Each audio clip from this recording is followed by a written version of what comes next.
সংবাদ সম্মেলন করি, অ্যাসিস্ট ভিসির কাছে স্মারকলিপি প্রদান করি এবং আন্দোলনও করি। তবে কোনো ঘটনারই আসলে আমরা কোনো সুরাহা পাই না বা কোনো নিশ্চয়তা পাই না। বারবার আমাদেরকে একটাই দেওয়া হয়, সান্ত্বনা দেওয়া হয় যে কিছু একটা করা হবে, বাট আমরাও কিছু তাদের কাছ থেকে কোনো নিশ্চয়তা পাই না এবং আমাদের যে ভিকটিম বোন ছিল তাদের যে অন্যায়টা করা হয়েছে তাদের জন্য কোনো স্টেপ আমরা নিতে দেখি না। যেমন এখন পর্যন্ত একজন অ্যাবসেন্ট রয়ে গিয়েছে, মানে নিকাব না খোলার কারণে এখন পর্যন্ত তার ভাইবা অ্যাবসেন্ট দেখানো হয়েছে, লাস্টলি সে গিভ আপ করেছে, বাট তার কারণে কিন্তু তার একাডেমিক রেজাল্টে একটা ফল এসেছে। তো এই যে সে যে অ্যাবসেন্ট রয়ে গেল, এর দায় কিন্তু আমাদের এখন পর্যন্ত বিশ্ববিদ্যালয় প্রশাসনের। যদিও আমাদের নতুন বিসি এসেছেন, আমাদের নতুন সব বন্দোবস্ত সৃষ্টি হয়েছে, কিন্তু আমাদের ভিকটিমের কিন্তু এখনো সে কোনো ন্যায় বিচার পায়নি। পরবর্তীতে সেই তিনজন বোন ভিকটিম বাদী হয়ে তারা বাংলা ডিপার্টমেন্টের নোটিশের বিরুদ্ধে একটি মামলা দায়ের করে, যে মামলা এখনো চলমান। এবং আমরা জানি না নতুন বাংলাদেশে আমরা যে নতুন রাজনৈতিক বন্দোবস্ত, নতুন সংস্কার, বৈষম্য বিরোধী বাংলাদেশের কথা বলছি, সেই বাংলাদেশে আমাদের প্রতি হওয়া বৈষম্যের আসল বিচারকে আমরা পাবো কিনা। ঘটনার পরিপ্রেক্ষিতে আমরা গতদিন যে ঘটনাটি ঘটে এবং আজকে আমাদের সংবাদ সম্মেলন মেনলি যার কারণে, সেটা হচ্ছে নিকাব করার কারণে বিটিপিটি চূড়ান্ত মৌখিক পরীক্ষায় ঢাকা ইউনিভার্সিটির একজন ভাই, ওনার আপন বোন মাশরুফাকে হেনস্থার শিকার হতে হয় এবং অপমান ও মানসিক অত্যাচার শিকার হতে হয়। আমরা বান্দরবান না, শুধুমাত্র বাংলাদেশের আনাচে কানাচে প্রত্যন্ত অঞ্চল থেকে শুরু করে প্রতিটি কোনায় হওয়া বৈষম্যের বিরুদ্ধে আছি এবং আমাদের protest against the phobia in টিউ প্রত্যেকটা জুলুমের অ্যাগেন্স্টে তাদের ভয়েস রেজ করছে। তো আমি আমার অফিসিয়াল বিবৃতিতে শুরু করছি।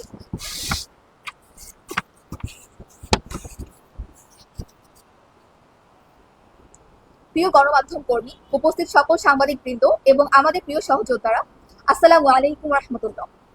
আজ আমরা অত্যন্ত গুরুত্বপূর্ণ ও উদ্বেগজনক একটি বিষয় নিয়ে আপনাদের সামনে হাজির হয়েছি। আমাদের উদ্দেশ্য হলো একটি খুবই নিন্দনীয় ঘটনার বিরুদ্ধে প্রতিবাদ জানানো, যা আমাদের বোন মাশরুফা সাইদির সাথে ঘটেছে, যিনি একটি প্রাথমিক বিশ্ববিদ্যালয়ের শিক্ষক এবং BTPT basic training for primary teachers প্রশিক্ষণার্থী ছিলেন। ঘটনাটি হচ্ছে গতকাল 28শে এপ্রিল 2025 তারিখে বান্দরবানের পিটিআই প্রাথমিক শিক্ষক প্রশিক্ষণ ইনস্টিটিউট কেন্দ্রে চূড়ান্ত মৌখিক পরীক্ষা চলাকালীন সময়ে মাশরুফা সাইদিকে তার পোশাক ও হিজাবের কারণে অকথ্য মানসিক অত্যাচার ও হেনস্থার শিকার হতে হয়েছে। এটি শুধু একটি সাধারণ দুর্ব্যবহার নয়, বরং এটি তার ব্যক্তিগত স্বাধীনতার প্রতি তীব্র আঘাত এবং নারীর প্রতি সামাজিক অবজ্ঞার সামিল। এই ঘটনার সময় বান্দরবানের ডিপিও মোফাজ্জল হোসেন খান ও ইন্সট্রাক্টর জেনারেল মশিউর রহমান মন্ডল মাশরুফাকে প্রকাশ্যে অপমান করে এবং তাকে তার পোশাক নিয়ে প্রশ্নবিদ্ধ করেন। তাদের কাছ থেকে পাওয়া কিছু অবমাননাকর প্রশ্ন ছিল এমন: আপনার মুখ বন্ধ কেন?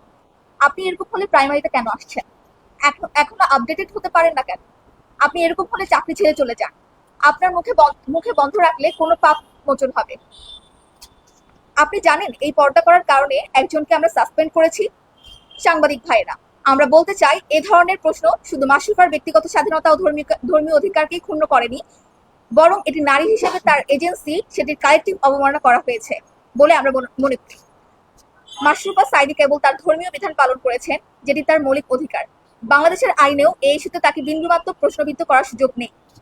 আমরা স্পষ্টভাবে বলতে চাই, এই ধরনের আচরণ কোনোভাবেই গ্রহণযোগ্য নয়।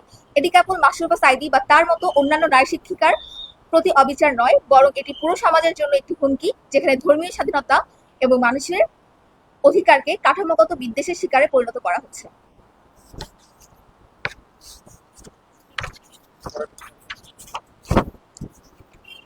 আমরা protest against the phobia in ডিউ প্ল্যাটফর্মের পক্ষ থেকে সরকারের কাছে দাবি জানাই যে মাশরুফার সাথে ঘটা এই দুর্ব্যবহারের বিরুদ্ধে যথাযথ তদন্ত ও শাস্তিমূলক ব্যবস্থা গ্রহণ করা হোক। আমরা চাই সংশ্লিষ্ট কর্তৃপক্ষ যেন এই ঘটনার পরিপ্রেক্ষিতে এবং নারীর অধিকার রক্ষায় যথাযথ পদক্ষেপ গ্রহণ করে। এই ধরনের ঘটনার যাতে পুনরাবৃত্তি না হয়, সেজন্য রাষ্ট্রীয়ভাবে আইনানুগ ব্যবস্থার দাবি জানাচ্ছি। প্রতিটি নারী যাতে তার ধর্মীয় বিশ্বাস সুন্দর মতো পালন করতে পারেন, ধর্মীয় বিশ্বাসে বাধা না পান এবং সমাজে তার সমান মর্যাদা ও অধিকার রক্ষিত থাকে, তা নিশ্চিত করতে হবে। আজকে সংবাদ সম্মেলনের মাধ্যমে আমরা এই বার্তা দিতে চাই, আমরা হিজাব পরিধানকারী নারীদের প্রতি শ্রদ্ধা ও অধিকার স্বীকার করি। এই ধরনের অপমানজনক আচরণের বিরুদ্ধে আমরা দৃঢ়ভাবে প্রতিবাদ জানাই। নারীর মৌলিক অধিকার রক্ষায় আমরা একত্রিত এবং সোচ্চার। আমরা আবারও সরকারের কাছে দাবি জানাচ্ছি এই ঘটনার পূর্ণাঙ্গ তদন্ত করে দায়ী ব্যক্তিদের বিরুদ্ধে আইনগত ব্যবস্থা নেওয়া হোক এবং ভবিষ্যতে এমন ঘটনা প্রতিরোধে কার্যকর ব্যবস্থা নেওয়া হোক। সবাইকে ধন্যবাদ।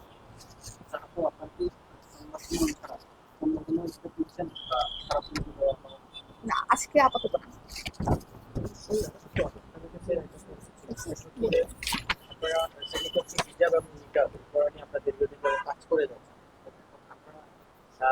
শিক্ষকদের কাছে কি কখনো জানতে চেয়েছেন যে নিকাব করলে বা হিজাব করলে তাদের জায়গা থেকে প্রশাসনিক জায়গা থেকে তাদের কি সমস্যা হয় বা জানতে যদি চান তার কি উত্তর দিয়েছে?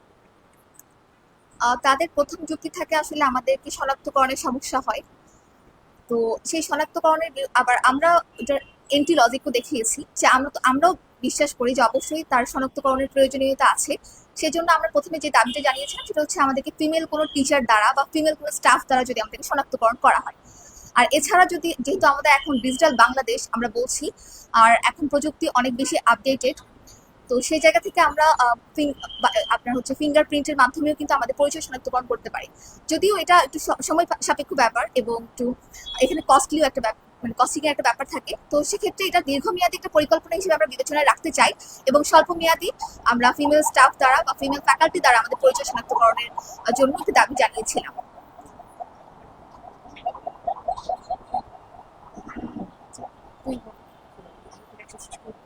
ঠিক আছে।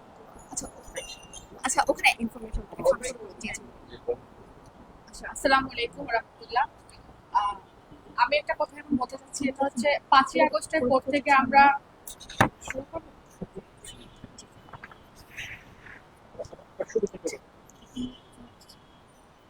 আসসালামু আলাইকুম রাহমাতুল্লাহ। আচ্ছা, ওই যে আমাদের বান্দরবনে যে মাশরুফা আপুর ঘটনা, এটার পরিপ্রেক্ষিতে কিছু কথা বলতে চাই। সেটা হচ্ছে যে আমরা তো জানি 5ই আগস্টের পর থেকে আমরা একটা নতুন বাংলাদেশ পেয়েছি এবং আমরা একটা নতুন বাংলাদেশের স্বপ্ন দেখি। কিন্তু এই নতুন বাংলাদেশও আমাদেরকে এখনো হচ্ছে আগের মতো হিজাব নিকাব পড়ার কারণে হচ্ছে অনেক হেনস্থার শিকার হতে হয়। তো ওইখানে আমরা নতুন বাংলাদেশে আমরা দেখছি যে অনেক জায়গা হচ্ছে সংস্কার করা হচ্ছে, সংস্কারের দাবি তোলা হচ্ছে, কিন্তু এই যে সেক্টরটা হিজাব নিকাব পড়ার কারণে যে মানে মেয়েরা হেনস্থার শিকার হোক, এই জায়গাতে আমরা আসলে কোনো দৃশ্যমান সংস্কার দেখতেছি না। তো আমার হচ্ছে একটাই দাবি যে যেহেতু আমরা বৈষম্য বিরোধী বাংলাদেশ চাই এবং এটা হচ্ছে এখন বৈষম্য বিরোধী বাংলাদেশ, সেই জায়গায় আমরা হিজাব নিকাব পড়ার কারণে আমরা কোনো বৈষম্যের শিকার হতে চাই না। তো এখন এটা যাতে আমাদের মানে সরকার থেকে এটা নিশ্চিত করা হয় যে একটা মেয়ে জাস্ট হিজাব নিকাব পড়তেছে, তার ধর্মীয় মূল্যবোধ, সে ধর্মীয় স্বাধীনতা পালন করতেছে এবং সেই কারণে তাকে হচ্ছে যে অনেক হেনস্থা করা হচ্ছে, সেটা আমরা চাই না। শুধু বান্দরবনের মাশরুফা আপু না, এরকম অনেক অনেক আপু আছেন যারা হচ্ছে এখনো হিজাব নিকাব পড়ার কারণে হেনস্থার শিকার হচ্ছে, যা হচ্ছে সংবাদে আসতেছে, আবার এর অনেক বেশি হচ্ছে আসতেছে না, আমরা দেখতেছি না। তো আমরা হচ্ছে এই যে বৈষম্য, এটা আমরা শিকার হতে চাই না, এটাই হচ্ছে আমাদের দাবি। ধন্যবাদ। লাস্ট একটা ইনফরমেশন দিতে চাই।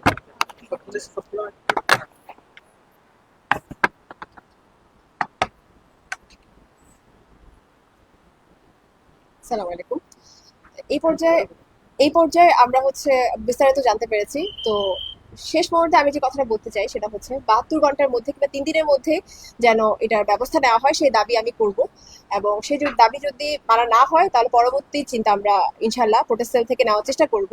তবে এইখানে আমি আহ্বান করব যে প্রোটেস্ট এগেইনস্ট হিজাবফোবিয়া ইন ডিউ, এটা যেন শুধুমাত্র ডিউ পর্যন্ত সীমাবদ্ধ না থাকে।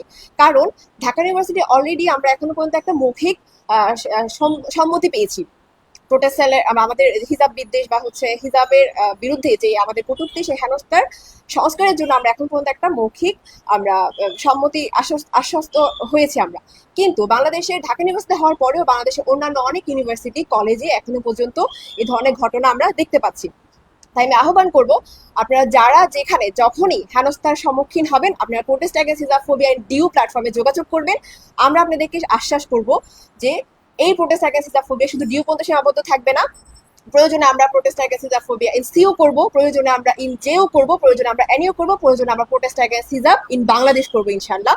এবং এটার জন্য আপনাদের সকলের সম্মতি এবং আপনাদের সকলের সাহায্য, অনেক সহযোগিতা অত্যন্ত প্রয়োজন।